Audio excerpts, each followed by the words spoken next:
Hi, everybody. Welcome, welcome, welcome. So happy to have you here today. And well, I thought I was ready to go live on I think we are. Yay, we're live on Instagram. Yay. Bravo. All right. How exciting. All right. Tech gods are working with me today. Yeah, it's always good when that happens. Exactly. So, welcome everybody. I'm super excited to have you here with me today. And so here's the deal. If you've ever wondered how to reach an entirely large audience, a new audience, and are looking for ways to, really build your list, build that audience, fill your courses with right fit clients, I think you're going to love today's show. So today we are going to be chatting with my longtime friend and colleague, Kathy Lowe. And Kathy Lowe comes from Kathy Lowe Knows. Yeah. And I love that. And chatting with her, she is my very own Facebook ad strategist. So really excited to chat with Kathy. We'll be talking about how to go about filling, really just supercharging your audience, right? Okay. Right. Adding Exactly. to your audience, adding to your list, and utilizing Facebook as well as Instagram ads to help you to do that, right? So welcome, Kathy. So happy to have you here. Always great to be here. Always great to chat with you, Leslie. Great. All right. So again, I want to welcome everyone who's just joined us. Welcome to the Live with Leslie show. And I'm Leslie Bytel, and will be your host today for today's conversation. And as many of you know, I'm a practice growth expert and mentor specifically for health professionals in private practice. And I help my clients to attract more right fit clients, sell more programs, and ultimately grow a profitable practice. And one of my secret weapons is Kathy Lowe. Okay. Kathy, why don't you share a little? Happy to be part of your artillery. Oh my gosh. All right. So give us your backstory. I mean, you and I have known each other. I know we try to figure this out. Oh my gosh. How long has it been now? Has it been like 8 years now? Yeah, I think it has. Did we know each other before we went to that mastermind in LA? No. Okay. I thought we maybe saw each other online and then we met in person. No, I think that was the first time. So then it must be like 9 years. Because I think we went to one and then we went to a second one. Okay. Well, anyway, we've known each other almost a decade. Yes, absolutely. And to celebrate. I think we're overdue. Yeah. All right. So tell everyone a little bit about how in the world you ended up here. Okay. Well, I have a long storied background, like a lot of people.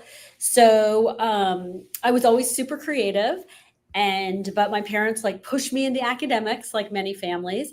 And so I, studied economics in school. And when I graduated, I landed in my dream job. I was working in packaged goods and brand management at Procter & Gamble and Clorox. And it was just fantastic because I learned not only how to run a business, but I learned the ins and outs of advertising. And at that time, advertising was like what you saw in Mad Men, which is TV advertising, print advertising. The brands I worked in also did a lot of radio. And I learned, like I said, the ins and outs of advertising and how to craft advertising, how to craft persuasive messages, and how those ultimately impact your business. I moved out to California and got, the tech vibe, of course. But, inside of me, I was always an artist. I always wanted to do that creative thing. And I started my own jewelry business, which was Kathy Lowe Rocks, and loved it and, grew my business. I was in, I think, 1,500 stores across the country. Wow. But at the time, e-commerce was burgeoning. And I saw that having the tech background and the advertising background, I saw that as an opportunity. And I created a really big, profitable business online. And that was great, loved it. But then I got bit by the remote work, be anywhere, and lifestyle. And it was time to move on I had done my creative thing. I had proven it. And so I morphed into business consulting. And I saw just this big need for Facebook ads.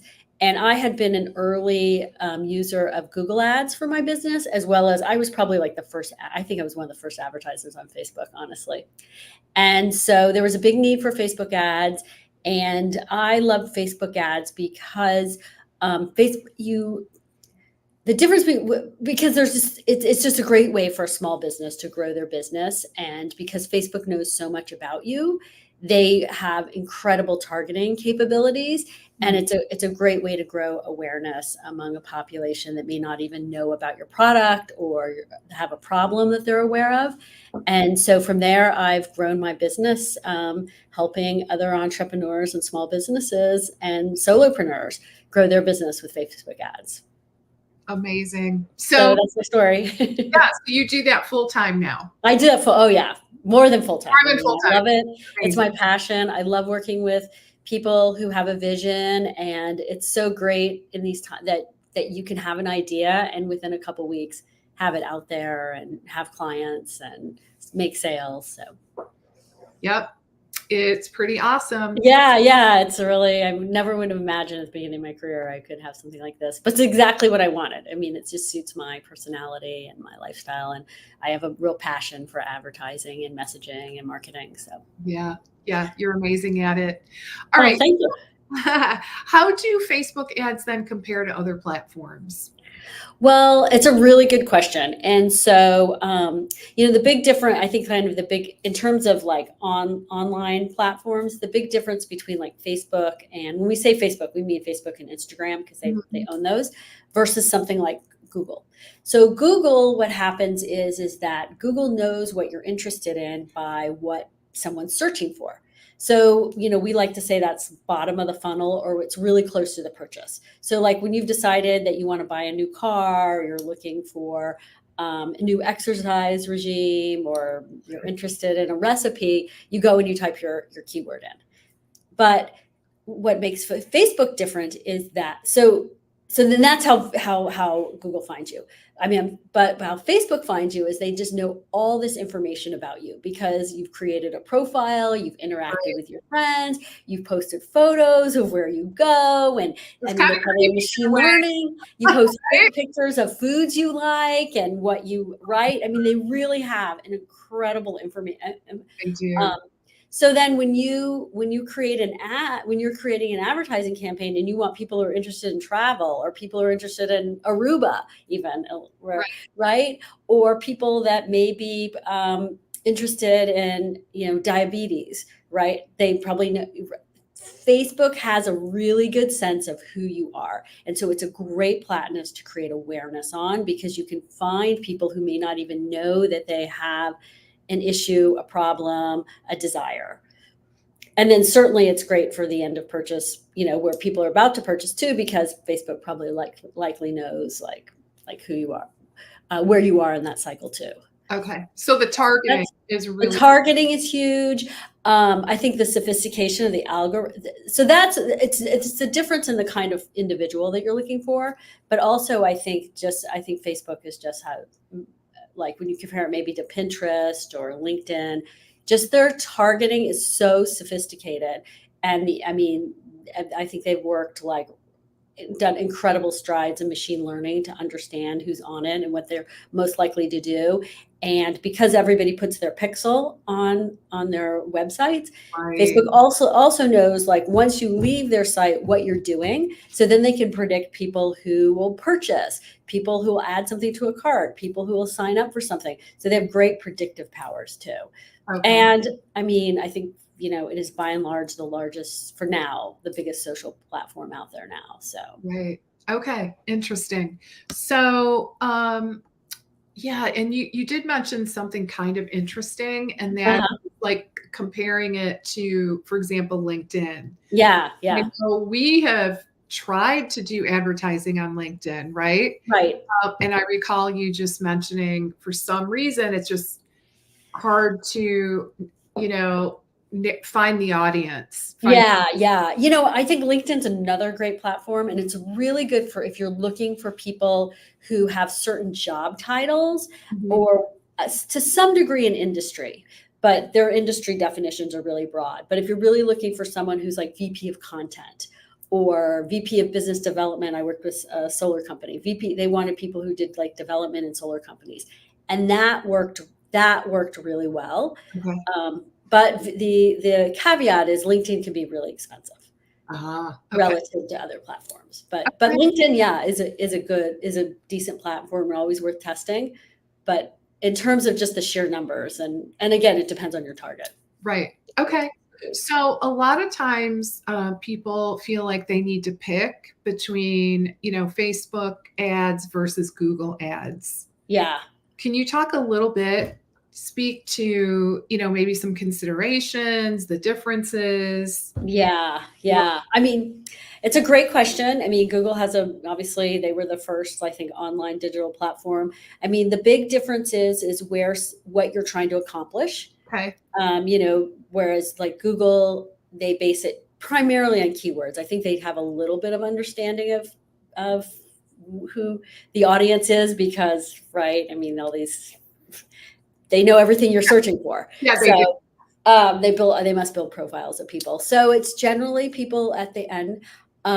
Like I said, they're close to a purchase, like they know they want something versus, Facebook is a much better platform to create awareness and find people who may be interested, to create that desire. The other thing with Google I find is that it can be really expensive because the keywords just get bought up by like big corporations, right? Buy it all. And I think Facebook has made a commitment to stay relevant I think they made that decision early on that they would preserve the platform. So a lot of different advertisers can be on it. I mean, there's huge companies that advertise on Facebook and there's everyone you can spend $1 a day and get results. Okay. So that's another big piece of consideration with, and then with Facebook, I mean, you just have so much more creative options in terms of the videos that you can create. You can do images, you can do slideshows. You just have a lot more visual real estate at your disposal with Facebook because it comes in, it appears in the feed, whether it's Instagram or on Facebook, or you can even advertise on WhatsApp. And so you just have a lot more creative expression of your message. Oh, interesting. I'd love to hear from our audience a little bit of feedback. Let me know in the chat if you've ever done paid ads. Yeah. What have you done? How did it go? Give us some feedback. Now, one thing that I hear a lot of people doing, they say, "Oh, Leslie, I boosted my." Right. So tell me what your thought is around that. Okay, so all ads people will tell you this. We all hate boosting. Yeah. And the reason why is we think it's like the slot machine that you see at the corner, when you're walking through the casino and there's the slot machine making all the noise. And it's like, okay, put $1 in, put $10 in, and you don't even get a cherry or two cherry. I guess that's the lowest. And that's what we think boosting is, because Facebook, you have very limited options in terms of targeting and some of the other controls that you have in terms of placement and other controls that you have on ads. So while you and who knows what Facebook is doing with your money and your advertising when you boost it. So you're better off having someone do the back end work and go into the ads manager and actually create an ad. Okay. Well, that makes sense, right? Yeah. I mean, they do all kinds of things. I mean, they even do it to us as ads manager. They have all kinds of little tricks to make you turn on like everything on default and let the algorithm do it for you. And in some cases, the algorithm does a fantastic job, better than a human now. But in other ways, it's just a way to get you to relinquish control. So. Okay. So not a big fan of boosting. I'm not a fan. Not that it doesn't work. I don't see it, but you just don't have that targeting. You just don't. Usually it's just they're going to show it to someone to show it as broad. And not that broad doesn't work, but you really have to look at it within the context of all your other advertising and be able to look at the results. And you just don't get that kind of you just don't have that ability to analyze what's going on. Okay. So, hey, Michelle, welcome. So Michelle is one of my wonderful clients. Oh, great. Yeah, really happy to have you, Michelle. She's down in Florida, specializing in renal and working with patients that have kidney failure. Oh, wow. Okay.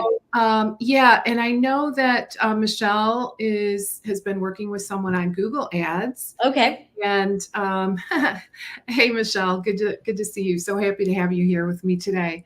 So I do. Oh, and she does want to do Facebook ads. So Kathy, here's my question about the two different platforms. Maybe I'll clarify this. So when it comes to I guess the call to action, which is connected obviously to your overarching strategy. How does that differ between the two platforms, right? Like I get Facebook ads, typically we're moving people through a sales funnel, right?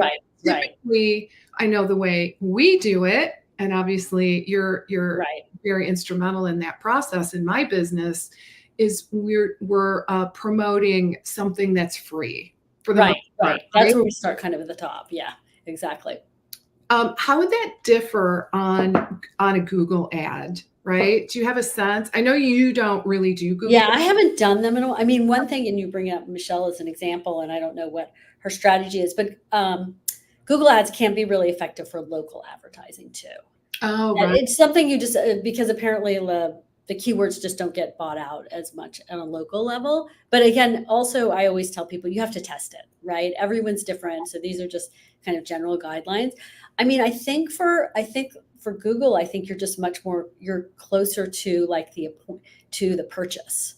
So it'd be, your call to action is either maybe to visit a place. You'll probably see a lot of, when you type in, like you're looking for a restaurant or a cafe or a coffee shop, so either to visit or something to purchase. And, Google has the Google Shopping, which can be very effective.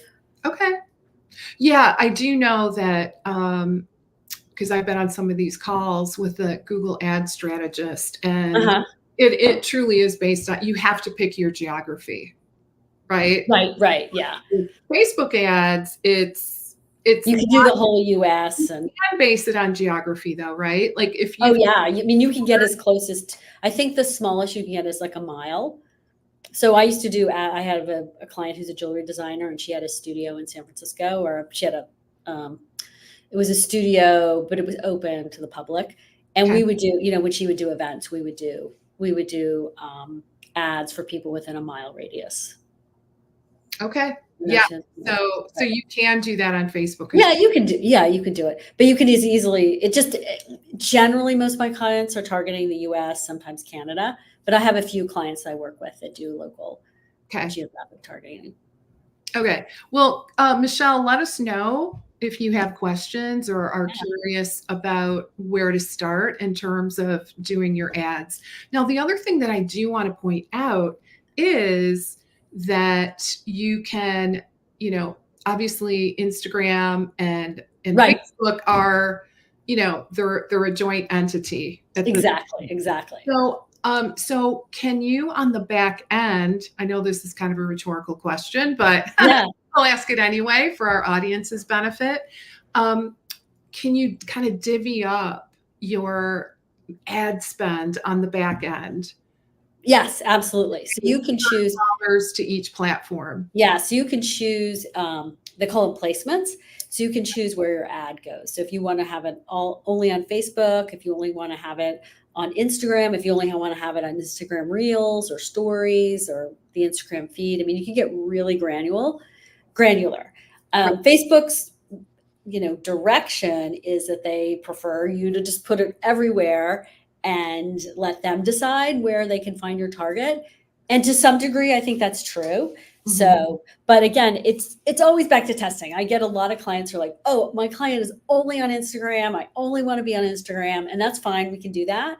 But a lot of times I like people to test that, because Facebook is so big. And even though the tendency is that it's like older women on there, right? There's a lot of young people too. Like I have a client who targets law school students, and we find just as many people on Facebook as on Instagram. Right. It's just that Instagram's so much smaller than Facebook. I mean, Facebook's so big that you can find everybody on it. But, I have a client who, for brand building, they want to be on Instagram. So we, put a certain percentage of their spending on Instagram, and then a certain percentage on all the platforms, to to even that out. But Okay. yes, you can get as granular as you only want to be, like you only want to run a reel and do that. So let's talk a little bit about, so we've touched base on Instagram. I mean, Okay. historically, we kind of assume that that is for a younger, Right. bit of a younger population, although we do see the age increasing. Yeah, it's probably like mid-30s, right? I mean, it was 10 years ago. It was like, yeah, Oh my gosh, do you I remember, and all I the kids. together, probably at our masterminds out now. Right. So now TikTok is like the, I think It's like, oh, this thing, Instagram, right? Instagram and Snapchat was big then. I don't So know if people still use that, but TikTok obviously is yeah, the, I don't know. I think kids still do Snapchat, do they? Okay. but yeah, I do think a lot of Instagram, obviously. Yeah. For So, health and beauty and wellness, for sure. Shopping. so let's talk a little bit about TikTok, shall we? Okay, Uh, sure. what is going on with TikTok? So, I know. yeah, because obviously I'm hearing and I'm getting some emails about, possibly TikTok being banned. Right. Got some people that have really been putting their eggs in that TikTok basket. Right. I think it's a good example of not a good idea to put all your eggs in one basket. And P.S. Yeah. Great idea to use the platform to grow your email list because Right, exactly. I think, Kathy, our big message today. Yeah, I mean, you raise such a good point, and you raise it in terms of like um, the government taking to a social media platform, which I mean, you never think that's going to happen in the United And States, we but don't know. We don't and know. we don't know for sure. But you raise a point is like, and it could happen.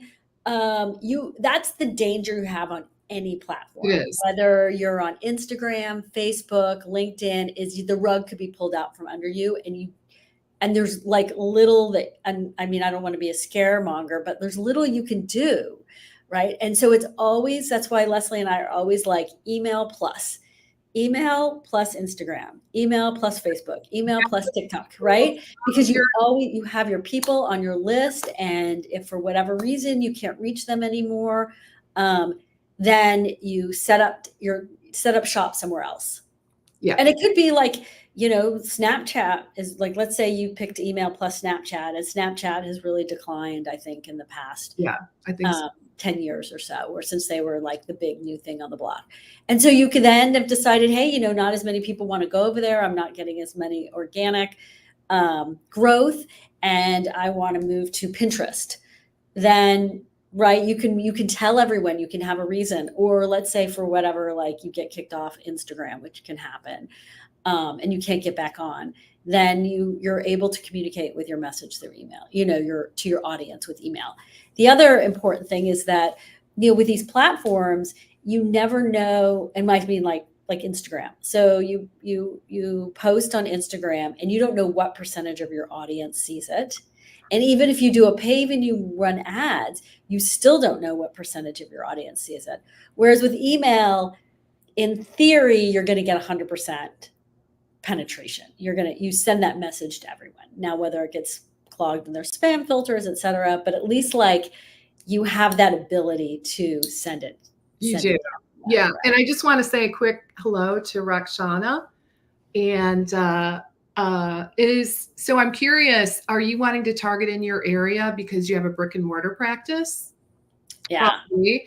And then the other thing I did want to just mention as we dig more into the importance of an email list, I love what I see here, where she says email list building would be what I would love to learn more on. And it's a little bit ironic that you say that, just because as of today, I did commit to my team that I'm going to create a course on this. Don't you think that would be helpful?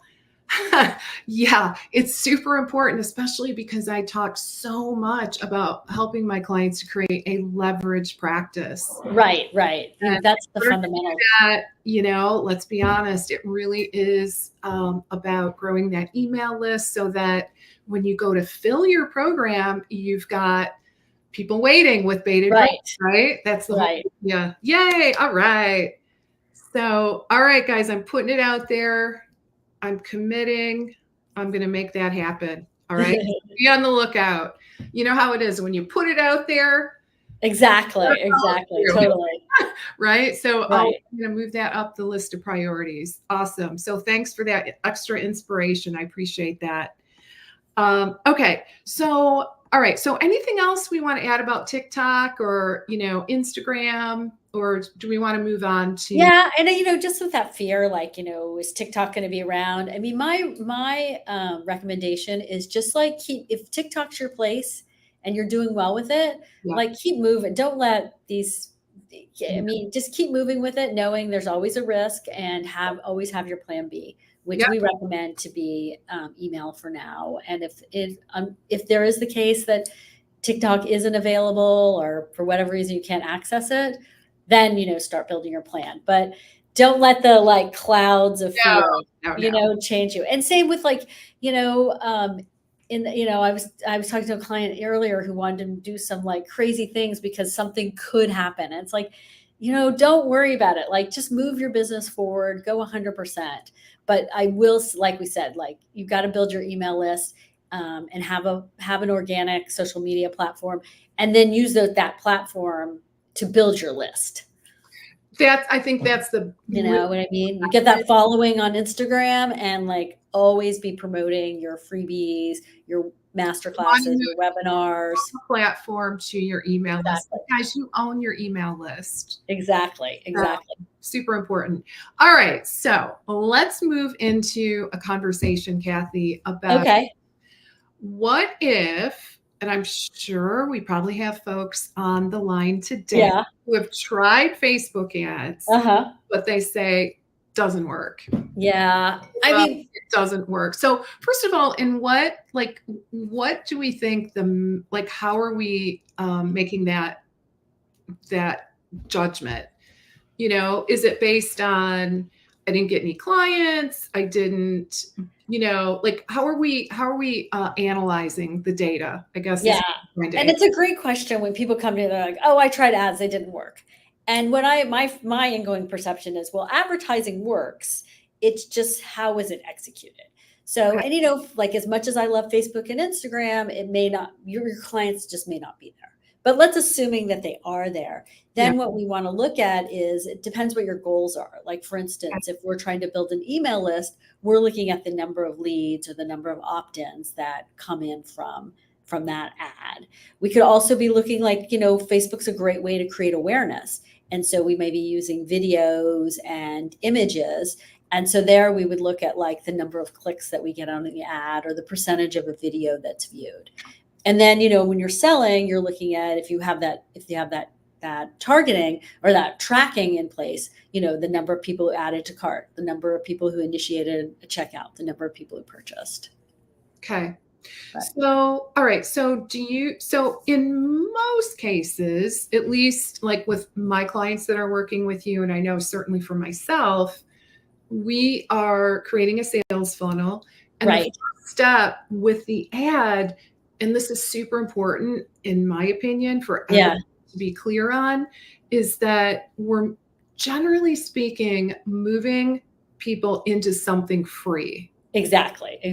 So do you agree that it's maybe not the best ad spend use of your money?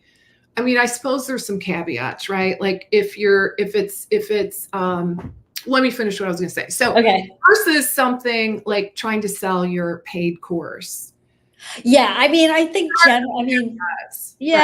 we can all think about like, how many times do we make an impulse purchase on the web from somebody that we don't know or a company we've never heard of? It rarely happens. I mean, you just have to be in that really like the urgency is so high, right? And it's like and generally you can't hit someone like that when they're ready to push a button and they have no other options. They've got to have it done today. So generally we want to create a relationship with our potential client, with our new clients. And so that's why a freebie is great, because it's an easy way for someone to get to know you, your philosophy, what you offer, and to build that, like, know, like, and trust factor, Yes. if you will. And so that's why, and most people just aren't ready, especially with something, with a service or a course or coaching. They're just not ready to make that commitment Mhm. the first time they meet you.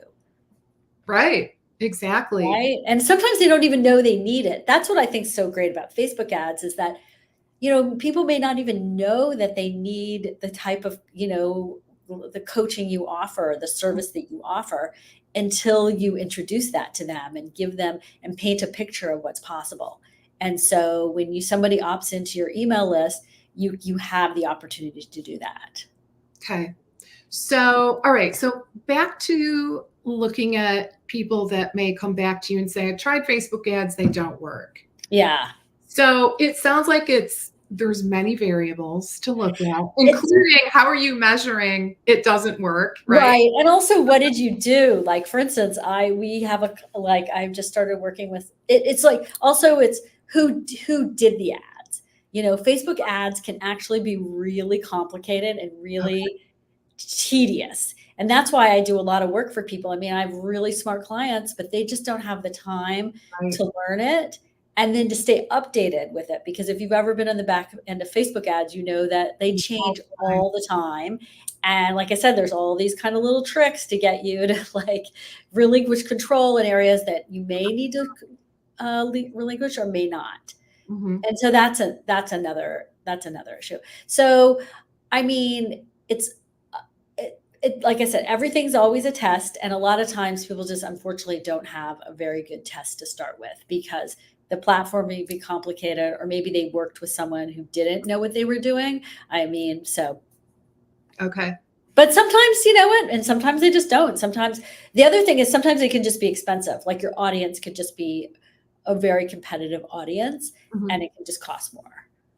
Okay.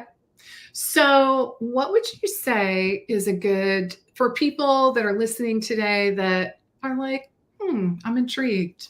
Yeah.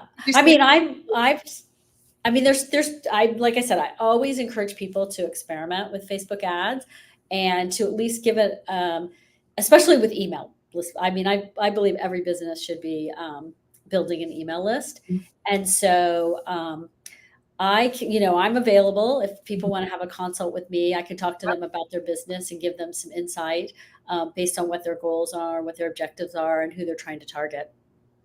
Okay. Awesome.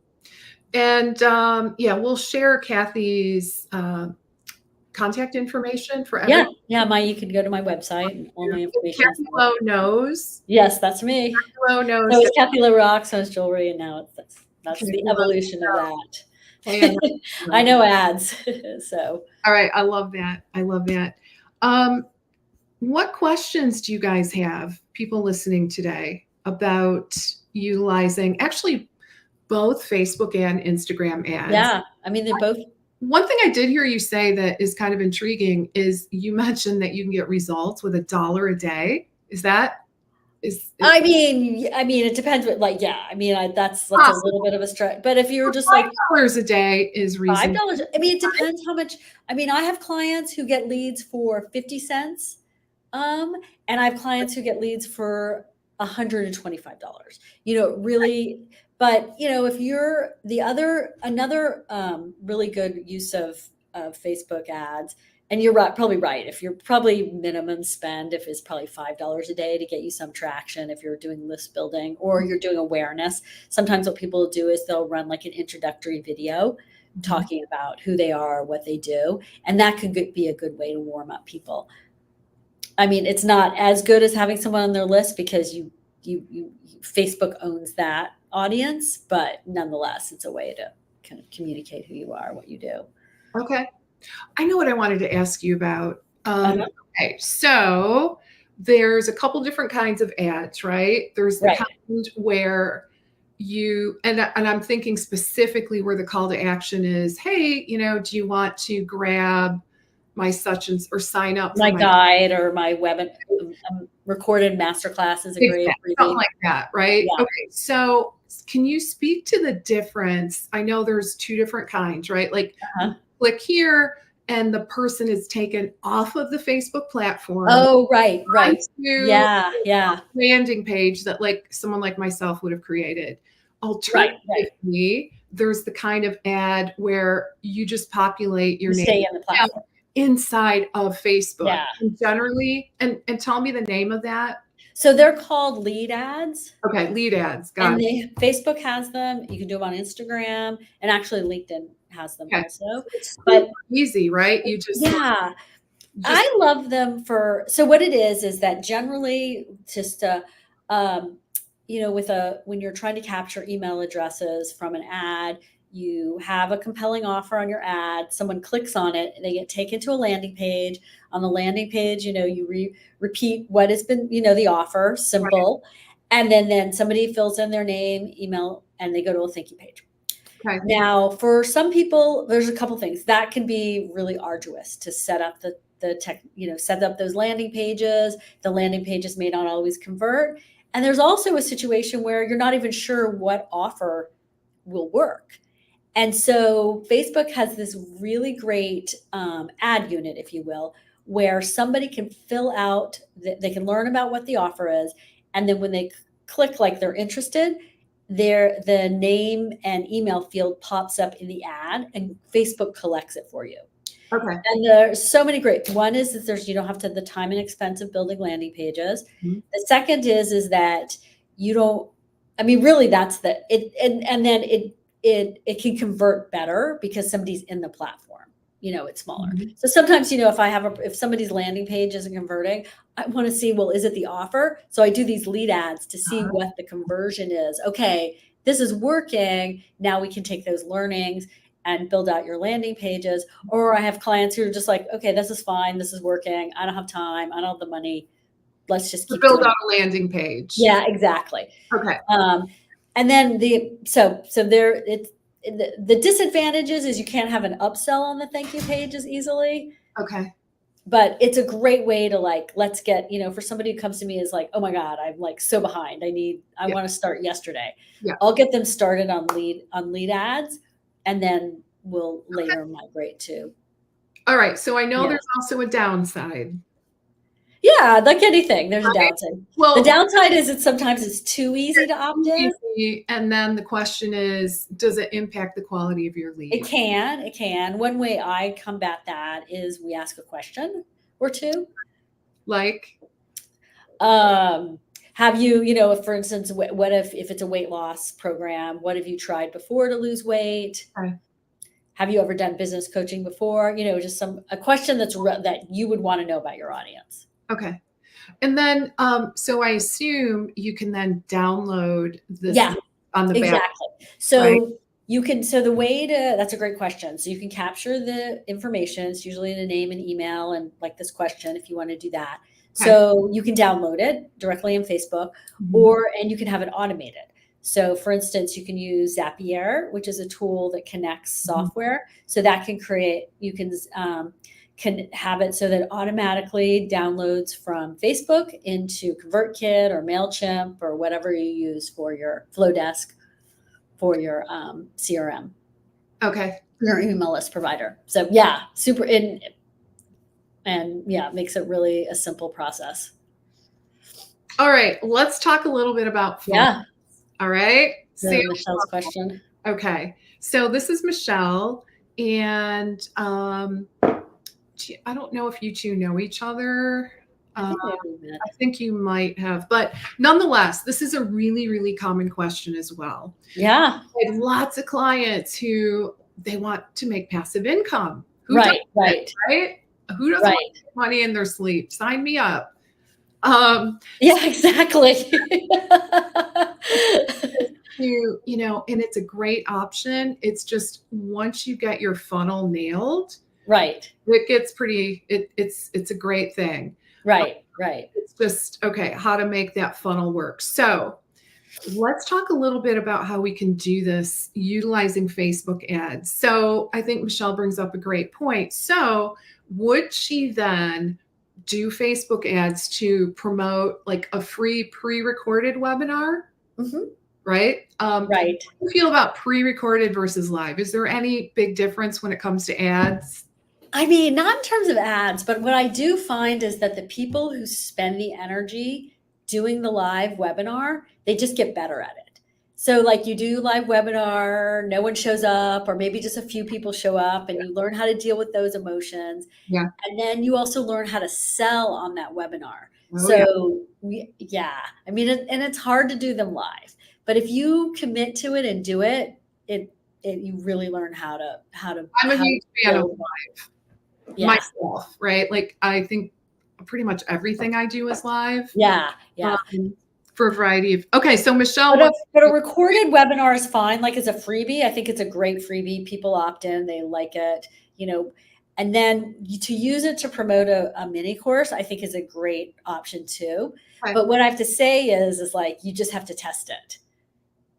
Right. And everything's a test. And that's where the hard work and the grit comes in. Is like, okay, we can get people, you do the work to get people on your list. Well, then the next work is how do you get them to attend a webinar for you or attend a masterclass? And how do you get them to purchase that next step? But yeah, I think that's a great, journey or funnel. Doing some ads, whether that be on, I'm guessing probably Facebook is more where Michelle would find her people. Maybe a little bit of a mix, but I'm just thinking for renal, yeah, people dealing with that and that kind of thing. Although people are getting it younger, but nonetheless, but that's the great thing about Facebook is that you can allow them to choose where to find the person. They watch and see, okay, who's clicking, who's opting in, who's purchasing, who's watching the videos, so they know who's interested in your content. Right. Okay, so we would do an ad, right, to a live webinar in Michelle's case, right, and on that live webinar, Michelle would use the materials that I've shared with her to create a kick-ass live webinar, right, with a really killer upsell, right, upsell into, in this case, a mini course. Now, Michelle, is your mini course live or is that pre-recorded? I'm curious about that. And then the other thing I'm curious about is how this would compare to a funnel. Okay, so, pre-recorded. All right, so she do a live webinar. Okay, wow, to a pre-recorded course. Okay, yeah, I think that's a well-hewn, well-known. Pretty true, right? And yeah, that like the bones of that, the structure of that. Yeah, tons of people have done that. They've done very successfully.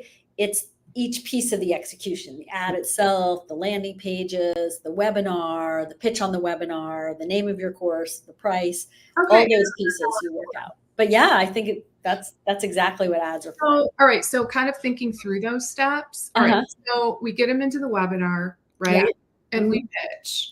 Right. We at what point what am I trying to say? So we've got an email funnel, right, ready to go, right? And so we do the pitch live and then we email them. Right. Okay. So what about everything's pre-recorded? Okay. You and I have a shared client now, right, that wants to do this, right? Right. She's got a pre-recorded webinar. Right. And I think the course is like a $300 course. Right. So my question is, do we put, is it too much to go from free webinar to $300 purchase? Do we need to have a intermediate step in there? I don't know, a $27 purchase? Yeah.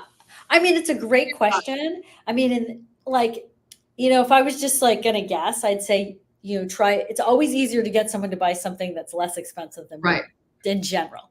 So what I would do is I'd probably start with that and figure out how to do that and then start working on selling the higher price product. So when you say start with that, start with the lower priced. Okay. So a $27 thing. Yeah. I mean, and I'm always a fan of trying both just to give yourself a benchmark. And then also when you try, you always learn something from that Okay. experience, and you should get a sense of, okay, which one is going to be easier to figure out how to sell. Okay. But like I said, in theory, it's usually easier to sell something that's less expensive than more expensive. Yeah. So, So yeah, I think what you're saying is do the pre-recorded webinar. uh-huh. On that pre-recorded webinar, would you articulate the pitch? Or would you know what I'm saying, on a pre-recorded webinar? Or would you like, hey, congratulations, you've successfully signed up for this pre-recorded webinar. And then would you have like a pop-up menu that says, and for At next the end, I'm going to make an offer. can, get this thing. Right. I I'm mean, going down a rabbit hole here with this, but I think it's like I said, it's all a matter of, I mean, testing. generally, the webinar answers a question or Mhm. presents a problem with a solution. Right. And then the transition then is if you want more assistance in that, or you want to make it faster, like here's how to do it. But if Yeah. you need someone to help you do it, or you need to do it faster, or by solving this, you now have another issue, and I can help you with that. Okay. Right. So there's different ways to structure that so that you lead into the offer naturally. All right. So for our shared client, Yeah. be thinking go from the free pre-recorded webinar Right. to something less than the $300 core offer that she wants to get out there. Right. Kind of what Yeah. we're thinking. I would test that. Yeah. For sure. Okay. For sure. I do think going from, it might be a leap for people without like that intermediate step. With that intermediate step, or really figuring out. I mean, some people do it because they just know how to sell, right? I mean, they just like know the pain points. They're charismatic. I mean, right? So, but you learn that by selling. You learn how to. I mean, everybody can do it. Yeah, guys, I really want to advocate for doing things live first. Yeah, right? I mean, you learn so much, and I know it can be more intimidating. I know that. But look how good Leslie is for doing all this live. Seriously, everybody can be good on camera. Everybody can sell on camera. Over 4 years. Yeah. And guys, trust me. Oh my God. It was, I did not want to do it. I was okay with doing webinars. But just the thought of just talking off the cuff constantly was just not really my jam. And now do you feel really competent? Yeah, I can talk. You can do it all the time. I can. Yeah, and you know what? And I say that because if I can do it, you can do it. There's nothing. For sure. This is like, yeah. Absolutely. It just takes practice. And sure. So doing things live, I really want to advocate for that.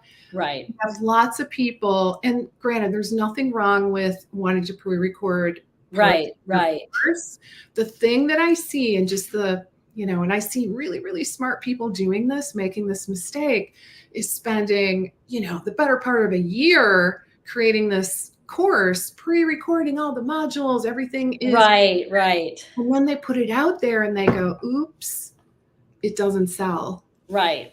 So you just don't want to go through that heartbreak. It's way better to put it out into the market live, tweak it, or even do launch, And also, there's just you cannot replace the experience of interacting with people who are potential clients, people who are interested, people who are asking questions. And so that's what you get when you do things live, is that you're in the trenches. Yeah, exactly. And that's where you learn, is in the trenches. Do you have any comment, Kathy, on this question? So what do you mean that your low pricing is not you mean that your lowest price point's like $1,000 is not something that you would consider low? Is that what you're? Not sure. Yeah.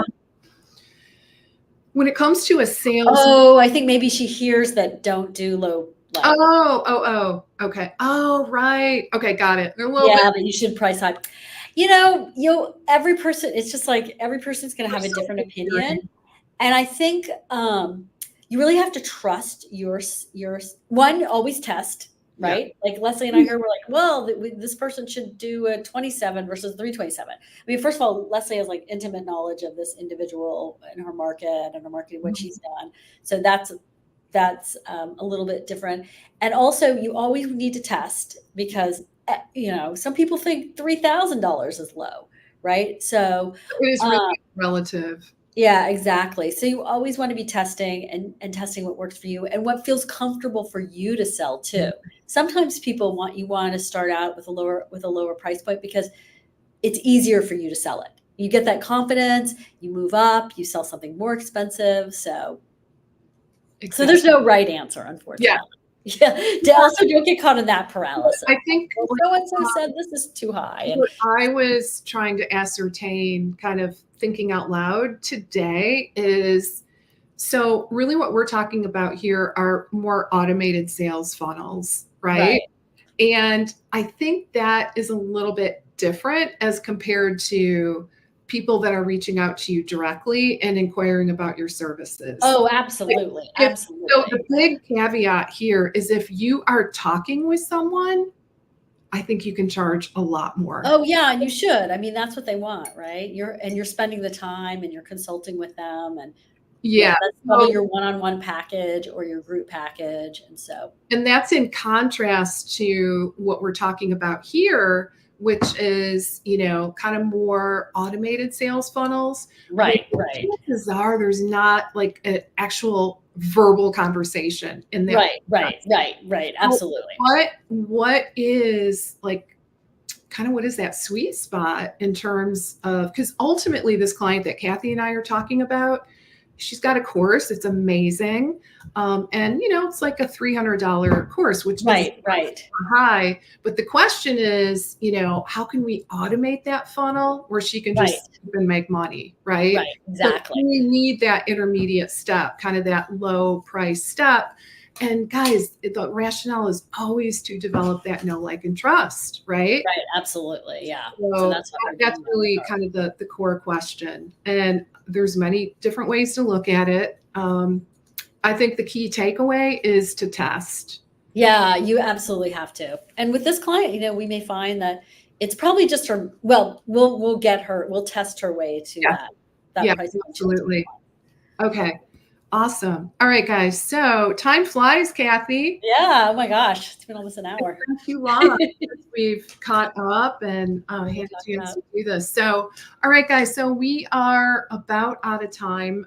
So thank you so very much for joining us today. I hope you got a ton of value. Yeah. Always a pleasure. And I'm always here to help anyone who has questions about Facebook or Instagram. I hope everyone that joined us today is feeling a little bit more inspired, right? Yes. And huge takeaway, right, Kathy?